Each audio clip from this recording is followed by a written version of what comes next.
Selamat datang lagi di Deep Dive kita. Kali ini Anda kirim materi yang menarik banget soal kesenian topeng Panji. Ini bukan sekedar tarian topeng biasa ya ternyata. Bukan. Ini lebih kayak narasi visual ya.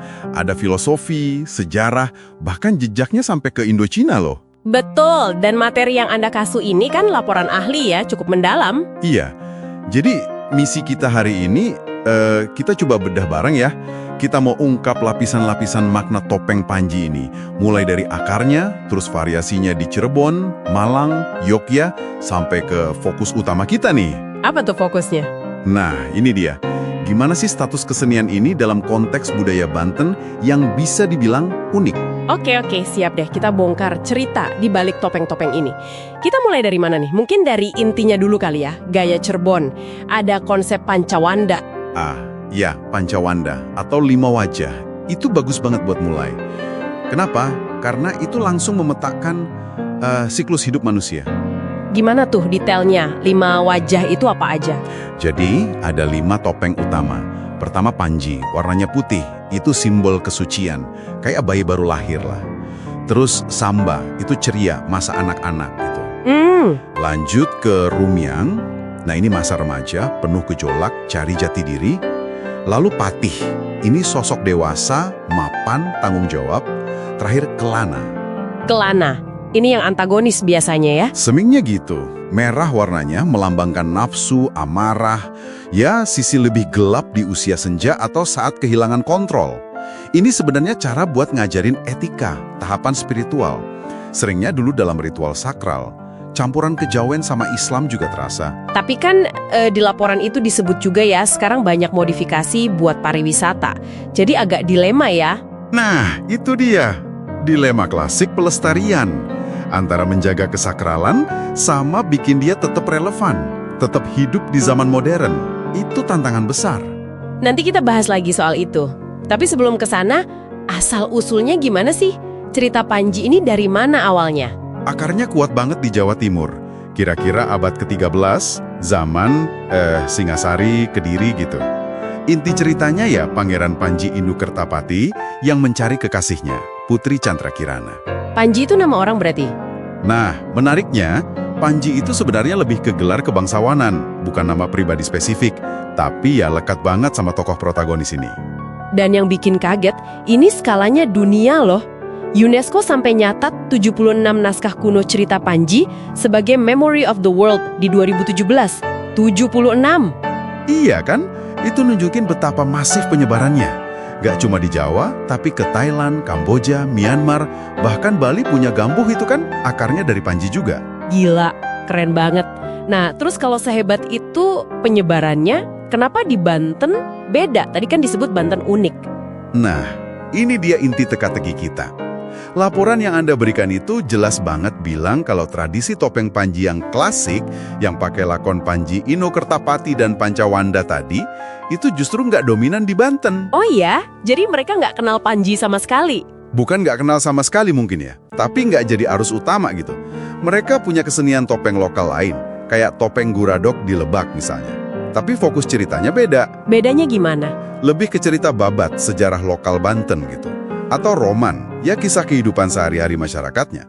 Bukan epik Panji yang dari Jawa Timur itu. Menarik. Jadi kenapa bisa gitu ya? Kenapa Panji yang di tempat lain kuat banget, di Banten kok kayaknya nggak terlalu nempel? Menurut laporan ini sih, ada beberapa faktor kunci. Pertama, jalur sejarah Banten itu sendiri. Mereka kan cukup independen ya, apalagi sejak era Kesultanan Banten yang kuat itu. Jadi kayak ada patahan kultural gitu dengan Jawa Tengah atau Jawa Timur. Patahan kultural ya? Iya, pengaruh Islam yang kuat. Dan mungkin juga sejarah runtuhnya Pajajaran bikin Banten kayak ngebangun identitas budayanya sendiri. Jadi epik yang latar belakangnya Jawa Hindu atau sinkretis kayak Panji, ini mungkin kurang dapat tempat. Jadi lebih karena identitas Banten yang memang beda ya? Bisa dibilang gitu.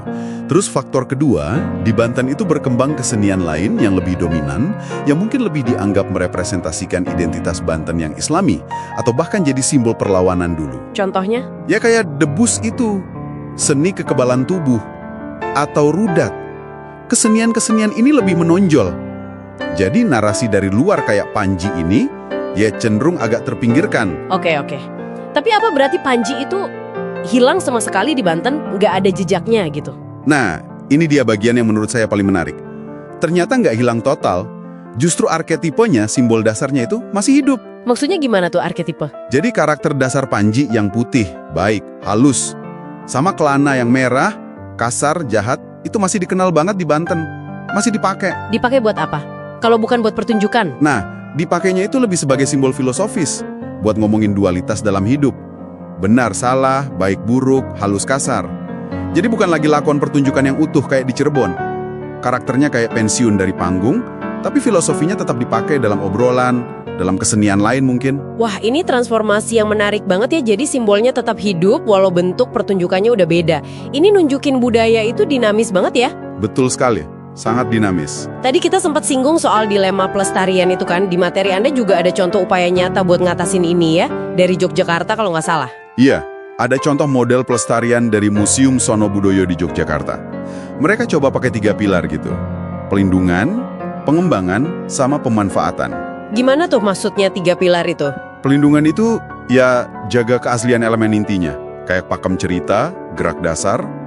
Terus pengembangan, nah ini inovasinya. Mungkin penyajiannya dibikin lebih menarik, tata panggung, durasi disesuaikan. Lalu pemanfaatan, ya dijadikan atraksi wisata budaya, buat edukasi juga. Jadi usaha menyeimbangkan warisan sama tuntutan zaman ya? Tepat. Tentu tantangannya tetap ada. Yang tadi Anda bilang soal pergeseran nilai sakral ke profan, itu nyata. Belum lagi soal regenerasi penari, terus persaingan sama hiburan modern yang makin banyak. Oke, jadi kalau kita simpulkan nih deep dive kita hari ini, Topeng Panji ini jelas warisan budaya yang kaya banget ya.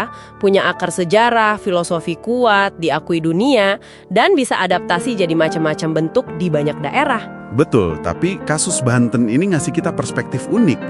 Gimana jalur sejarah dan identitas kultural yang beda, itu bisa bikin narasi besar kayak Panji, jadi nggak dominan. Walaupun arketipenya bisa bertransformasi, nemu makna baru. Ini ngingetin kita kalau budaya itu nggak seragam, nggak monolitik. Konteks lokal itu penting banget. Nah, sebagai penutup nih, mungkin ini bisa jadi bahan pikiran buat Anda di rumah. Kalau kita lihat transformasi Panji di Banten, terus tantangan pelestarian di zaman sekarang, gimana ya cara terbaik kita menavigasi tegangan antara menjaga ruh asli sebuah tradisi sama kebutuhan adaptasi biar dia tetap relevan buat generasi mendatang? Sesuatu untuk Anda renungkan lebih lanjut. Sampai jumpa di Deep Dive berikutnya.